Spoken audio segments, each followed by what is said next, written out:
What's going on, everybody? Welcome to another reaction video.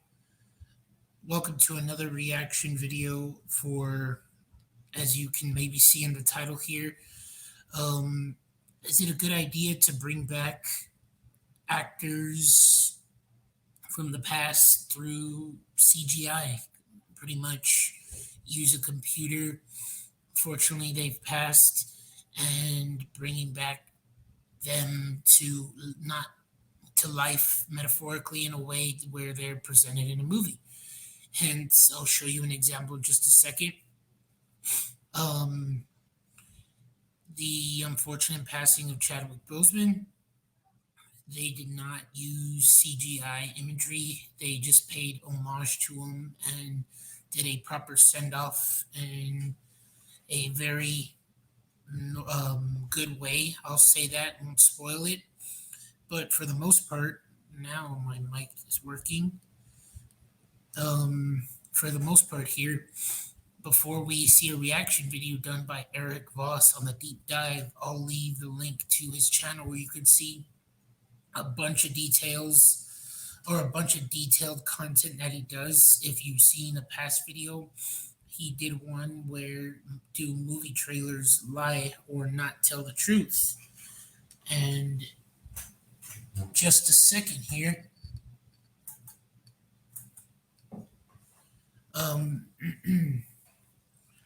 Sorry, mic is being a little bit funky, but let me add this to here.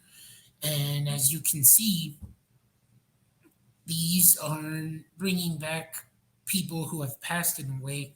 The top one is a hologram form of Michael Jackson, which I believe was in one of the music awards about maybe 6 or 7 years ago, a few years before after he passed away. And the bottom is of Tupac, which I believe is Snoop Dogg in the bottom. And these are hologram forms of each of the artists here. And would you all care to see this kind of version of musical artists coming back in a way in concert forms, musical festivals? Or would you care to see, as we proceed on to seeing actors who have unfortunately passed in the video? I believe they'll discuss, because when Carrie Fisher passed away, they were filming The Last Jedi, and they did not get to have moments, but they CGI'd her face, and as well as Paul Walker, who died in the middle of the making of one of the Fast and Furious movies. And I believe, I'm not familiar on it, but Eric might discuss it on Bruce Lee, who also passed away in the filming of a movie. And then this is from Rogue One, where they used a actor's face and kind of CGI computerized to the other side, which you'll see in the video. But let me know your thoughts. Let me know your all's thoughts on this. Do you believe, is it a good idea, bad idea to have to do this once they've unfortunately passed? And there might be a few spoilers. I'm not too sure, but let's see if you haven't seen some of these movies, so let's check it out. Hey, thought you could leave without saying goodbye. Stop!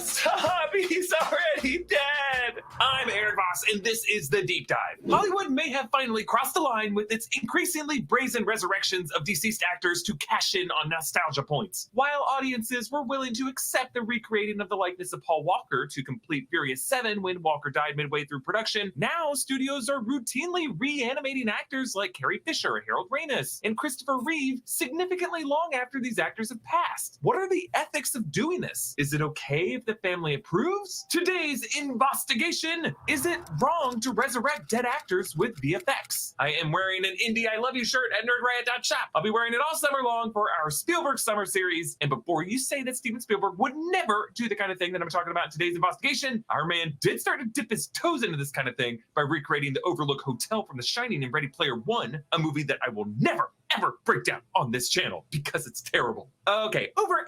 Pause for just a second. I actually did like that movie, even though it's received its acclaim, but let's keep going. 8 years ago, in April 2015, was one of the first videos I ever wrote for New Rockstars, a brief analysis of the technology behind the late Paul Walker CGI recreation in Furious 7. This was New Rockstar's first viral success. It shifted the channel to start focusing more on film analysis, and it altered my career forever. The overcoming of film production obstacles has always been fascinating to me, and the exploitation of on-screen talent has become a major concern of mine. So I want to explore why Christopher Reeve's posthumous cameo in The Flash is so disturbing, whether or not Reeves' estate gave its blessing, or whether or not people in your theater gasped or cheered or cried at it. So using post-production gimmicks to complete a dead actor's performance used to be a matter of necessity, and it wasn't always respectful. Bruce Lee died during the making of Game of Death, originally a 1972 film The Game of Death, but later re-edited into the 1978 Game of Death using portions of Lee's footage from the 72 film and from the film Enter the Dragon. They filled in Lee's performance using his stunt doubles and, insanely in one scene, taping a cutout of his face on a mirror to cover his stand-in's reflection. His son, Brandon Lee, in what some call the Lee family curse, tragically died on set of the 1994 film The Crow from a gunshot wound. His stunt double, Chad Stahelski, filled in, and they superimposed Brandon Lee's head over his body. Because it's a flash of lightning, it actually worked out a lot better. And Stahelski would go on to direct all the John Wick films. In 2000's Gladiator, Oliver Reed died during the production, and they reused Reed's face from some other scenes. In the crowd. And you'll win your freedom. To digitally recreate his likeness in later scenes. It seems you've won your freedom. Proxima, are you in danger of becoming a good man?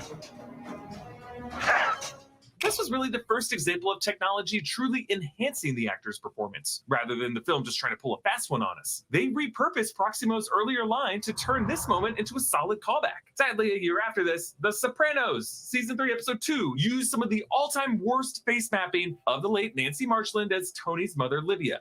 Hey, Ma. Look who calls. Well, actually, I'm standing here in front of you. I wish the Lord would take me now. What, are you going to freak out every time I try to do something nice for you? Jesus. Now, they also had to digitally recut Philip Seymour Hoffman in Mockingjay Part 2, but really just kind of limited him to reaction shots in that movie. But the highest profile instance of this was the death of Paul Walker during the production of Furious 7. Peter Jackson's effects company, Weta Digital, created 260 shots of a computer-generated face of Paul Walker, plus 90 repurposed shots from outtakes and from older footage. They used Paul's brothers, Caleb and Cody, as stand-ins, as well as actor Jonathan Brotherton. And even today, it's considered one of the most delicately handled and respectful times they had done this. But here is where we hit a turning point from production emergency. Before he proceeds, I remember seeing the movie, I kind of followed the behind the scenes of it and just kind of wanting to see how they do a proper send-off and how the moments where Paul Walker didn't get as much dialogue, you could tell that was his brothers, and whenever he was speaking, then obviously that was the moments he had on camera before his unfortunate passing. So let's keep going. Urgency situations to films from their conception thinking, hey, what if we could resurrect somebody? 2016's Rogue One, the recreation of Wilhelm Tarkin, originally played by Peter Cushing, who died in 1994. Guy Henry played Tarkin on set and provided the voice. ILM created a wholly digital version of Tarkin's head and mapped it onto Henry's performance. The final result, with Tarkin, and later in the film with D.H. Carrie Fisher as Leia, had mixed results, especially when it came to the mouths. But ILM wasn't done. They went back to relying on archive footage for General Leia in The Rise of Skywalker. We cut out her face so that it's Carrie Fisher playing Princess Leia. We cut out her face, and then we built a digital Princess Leia around the face. Hair and Yeah, costume, exactly. Which meant, of course, she could have a new hairstyle. She could have a new costume. for this movie, which would make her feel very unique to this particular project. Oh, yeah, even the way they talk about it. Cut out her face, the way they play dress up with her like a doll. Also, at this point in Leia's life, folks, she was General Leia. Now, these are artists with, I'm sure, a lot of respect for Carrie Fisher. I know I'm being hard on them, but I think artists can sometimes love a subject without realizing that their love is a Pygmalion-esque fascination with the aesthetics of their appearance and their memory of the character, and not a true connection to the soul breathed into that role by a human being in a particular take on a particular day on a particular set sometime in history. That irreplicable spark is what makes film acting magical and why the audience will always be able to see the difference. Now, legally, in the state of California, film productions must obtain the permission of the deceased actor's estate to use their image, their voice, or their likeness after a state law passed in 1985. Reportedly, Peter Cushing's estate gave permission to use his likeness in Rogue One, as did Carrie Fisher's brother Todd for Leia in Rise of Skywalker. Similar permission was given by the family of the late Harold Ramis for the conjuring of the ghost of Egon Spengler in Ghostbusters Afterlife. Director Jason Reitman, son of Ivan Reitman, the original Ghostbusters director, grew up on the set of the Ghostbusters films. He was close with everybody in the cast, and this whole idea of them coming back as ghosts was something discussed by Bill Murray and Harold Ramis and Dan Aykroyd for a future Ghostbusters movie someday. And Jason Reitman said that Harold Ramis' wife and daughter were frequently on set and in the editing room. But now when it comes to the producers on The Flash reanimating Christopher Reeve as Superman, remember Christopher Reeve died in 2004, some outlets are... So this is a spoiler. He referenced the movie Flash. You want to skip? It's just showing that they showed his cameo as he's about to state the one of the original Superman, and I'll just let him keep going. It's almost done.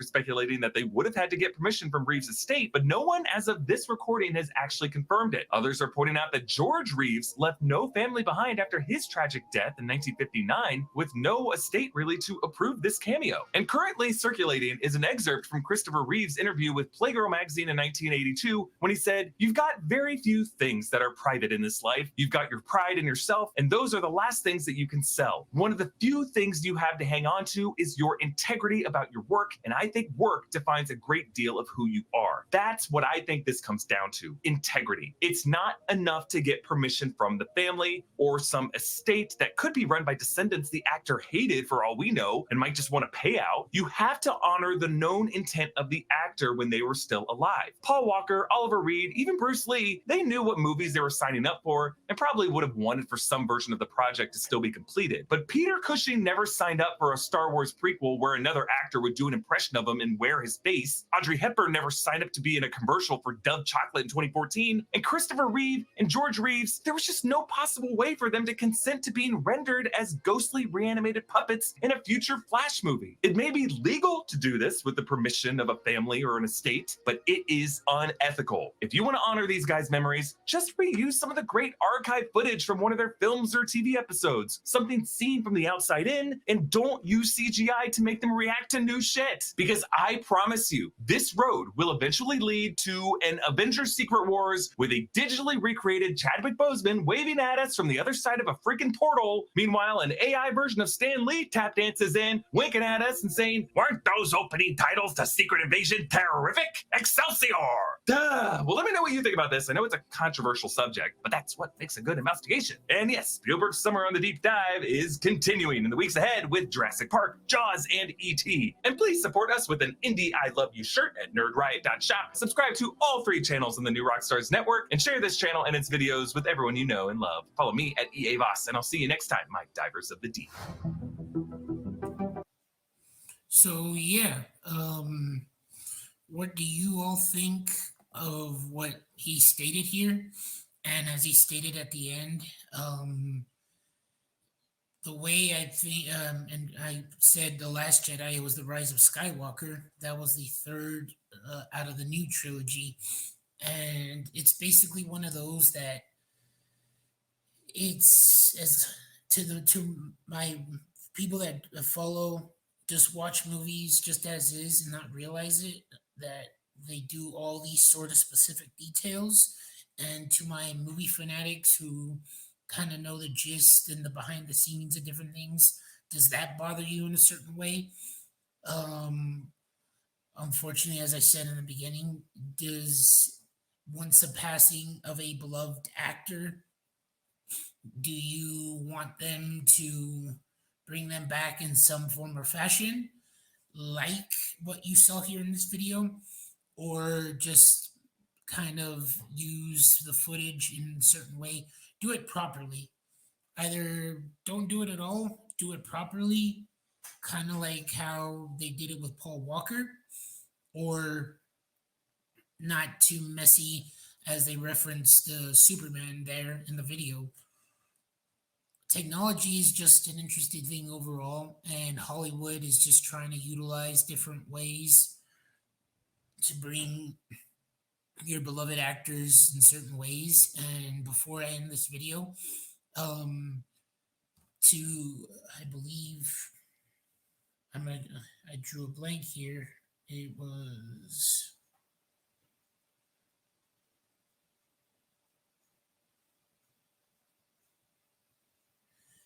I believe certain actors.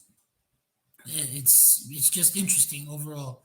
An interesting topic. You all let me know. Do you agree?